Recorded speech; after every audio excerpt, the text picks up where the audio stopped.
Hello everyone, I am Tessellating Hexagons, and here we are. We've finally reached the end of the first Super Saturday of 2018, and then I can finally take a break because this has eaten up my entire day, and then it'll just all happen again next week. But hey, I'm not going to hold it against any of the 5 countries who chose their songs today, especially not, last but not least, Latvia, the 5th country who, as I just introduced, chose their song today along with 4 other countries. So, Supernova, they've been doing this for a couple of years, and the winner this time was either, I'm not sure whether it's Laura or Laura, and she's Brazilian, so I'm guessing it's Laura Rizzotto, and the song Funny Girl, presented completely in English, music and lyrics by Laura Rizzotto, and this is the one time of the 5 songs chosen in this Super Saturday where Wikipedia is actually right to credit the same person as the composer and the lyricist. All the other times the information has been out there, but no, every person involved with the song was responsible for every part of the song. No, Wikipedia, it's not that difficult to look up who did the music and who did the lyrics, but in this case it was all one person's efforts. We've had plenty of them this year, and Latvia is among that number who have a song performed by the person who wrote it. Yeah, I managed to concisify after all. Right, so, first impressions. Okay, Latvia. Like I said, Supernova's been running for 4 years now, and each year it's produced something outside of the mainstream. Then again, this is Latvia, a country whose national motto is, if you hear a weird Eurovision song, it's probably our fault. Well, I do find it encouraging that the winning song this year wasn't written by Aminata Savadago. Not out of anything personal against her, because I did like Heartbeat in 2016, I'm just glad that LTV hasn't got the wrong idea from last year, where Triana Park was the first Supernova winner not to be written by Aminata, and also the first Supernova winner not to qualify at Eurovision. I'm glad they haven't taken that to mean that they need Aminata in order to do well. Well, that's the theory with this one anyway. One thing's for sure, either way, this song is one of the classiest in this year's lineup. Colour me impressed that Miss Rizzotto can do so much with such a relatively simple composition, even if her name does lay her wide open to people making cheap jokes about rice. But, that aside, let's look at things you might like with this song. Well, with a performance and a story like this one, you absolutely need a strong vocal capability in order to properly deliver it, and Laura absolutely has that. I don't just mean, oh, she can hit the high notes, or, oh, she can hit the loud notes. No, she's got the entire spectrum and then some. It's really impressive. She can do loud when she needs to, she can do high when she needs to, but she can also nail the quieter parts of the song without sounding lost in the music or without losing any of her authority over the music. And all of that serves to maintain her narrative credibility, so to speak. You can still trust her word, she's still the authority in this story. She's still the angry girlfriend who's just found out she's being cheated on. She's still playing that role. She never loses any authority in that role. And speaking of credibility and authority, that's an aspect unto itself. Watching her perform, I can absolutely believe that she's actually going through what she's singing about. Her eyes, her face, her tone, even whilst singing, all of it makes her genuinely look and sound like she's actually upset with her partner for cheating on her with the girl next door, or whatever the story actually is. Whether or not the story is actually real is basically immaterial at this point. Her performance makes it what I like to call real enough.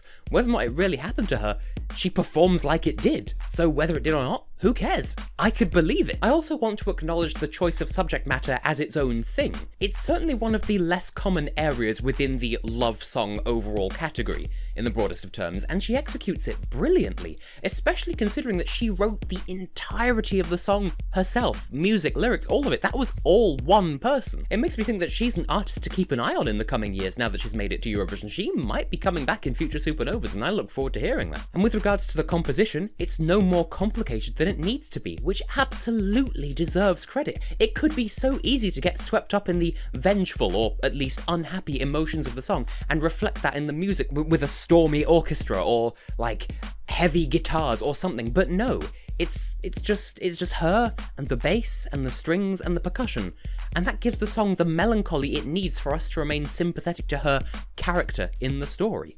Overall, it's a very solid and very well considered package from Latvia. Well done! On the other hand though, and there is always an other hand, idiomatically speaking, the song's simplicity might be its undoing in your personal opinion. I'm just sort of trying to account for every possible taste here. You might find it to be a bit too stripped back, and that, as it currently is, it's lacking a little extra something to make it truly memorable or iconic. I don't agree, but I can see what someone else would see that makes them feel that way. I will concede though that since the vocals play such a major role in the composition, since vocals basically carry the melody, that one little slip up could ruin the atmosphere of the song quite a bit. Not completely, mind you, but quite a bit. And then from there, any subsequent mistakes would just bring the song further and further down in terms of delivery and quality. But if we can judge based on her performance at Supernova, I really think there's nothing to worry about on that front. It is a possibility, but I don't think it's very likely. That said, there is one thing with the lyrics that bothers me, and it does seem to be as much live as it is in the studio. It's just within the composition of the song itself. For most of the song, it's fine, but there are a couple of lyrics here and there where there's just no rhythm, no cadence. It's just like the line falls apart when she says it, which has got nothing to do with her diction or anything. It just feels like a random rush of syllables that sure kind of sounds like a person talking, but not someone singing. But they're not meant to be spoken word lines. They're just lines that are too long to fit the regular syllabic pattern of the song, but she's managed to squash them in anyway, and it sounds a little bit awkward to my ears. It could completely just be me taking issue with that, but I really cannot find a regular pattern with those lines, and it bothers me more than it should just because of how almost jarring it is that these lines don't really work in my mind. Still, that could just be a 100% me thing, so it's whatever. For now, based on what I've heard, let's give it some ratings out of 10, shall we? I mean, that's what I usually do at this point in the review. I'll start with my personal subjective score, as usual, and I think I'll give it a 10. I don't think the song is 100% perfect, but it's in the high 90s in my personal ratings, so I'm willing to round that up because I believe that 10 out of 10 should be a regularly attainable score, just like any other score. I like this song's sass, I like this song's attitude, I like its stylistic simplicity. It makes her vocals all the more effective both as an instrument and as a method of delivering the story of the song, though I do find those arrhythmic lines to be more than a bit distracting. It's not enough for me to lower it to a 9 out of 10, but it is still a bit bothersome. Who knows though, I might just get over them, it could be me. As for how the song stands up on a technical scale, I'll happily give it that 9 I was talking about. Really, for everything the song sets out to do, I think it nails it across the board, with the only points of contention being those lyrics that don't really have a rhythm to speak of, and also, well, I am a bit conflicted. I want to praise the simplicity of the composition, but I recognise that other people will disengage from the song because of it. I suppose that is grounds for maintaining that score, because for some people, the composition might seem prohibitive, even though I would advise against changing it between now and Eurovision. I'm nearly done reviewing 5 songs consecutively. I've been doing this since 11 AM, it's now 4:15. Can you blame me if I'm getting a little bit tired? Anyway, what does this mean for Latvia on the whole? I'd call it a lateral move, really.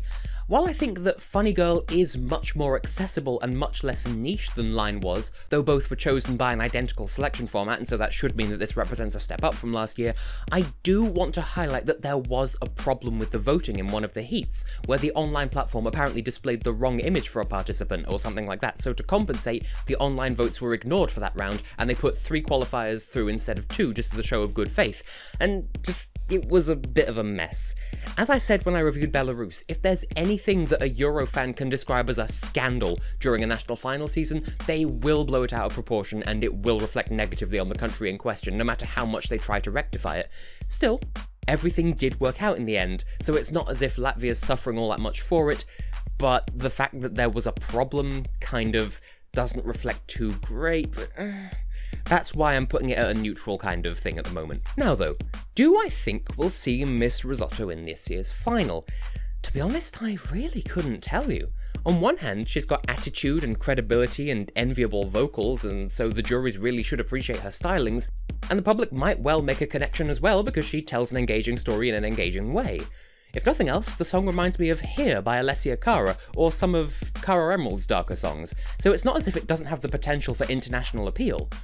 But then again, the composition is relatively simplistic, even though it is effective, so there is an outside chance it could get swallowed up by songs with either more sympathetic or more true story messages, or songs that are just bigger and more glamorous. I want to have faith in Latvia, because I would probably vote for this if it reached the final. It's in semi-final 2, I can't vote in semi-final 2, I'm in the UK, but if it reached the final, I would consider voting for this.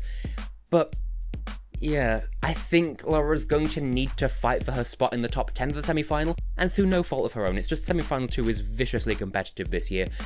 So, yeah, I mean, I have been and will continue to be Tessellating Hexagons, and from the bottom of my heart, you know, Latvia, Laura, I wish you the very best of luck, and I hope to see you in the final, but failing that, it'll just be nice to see what you do on stage in Lisbon, so good luck for then.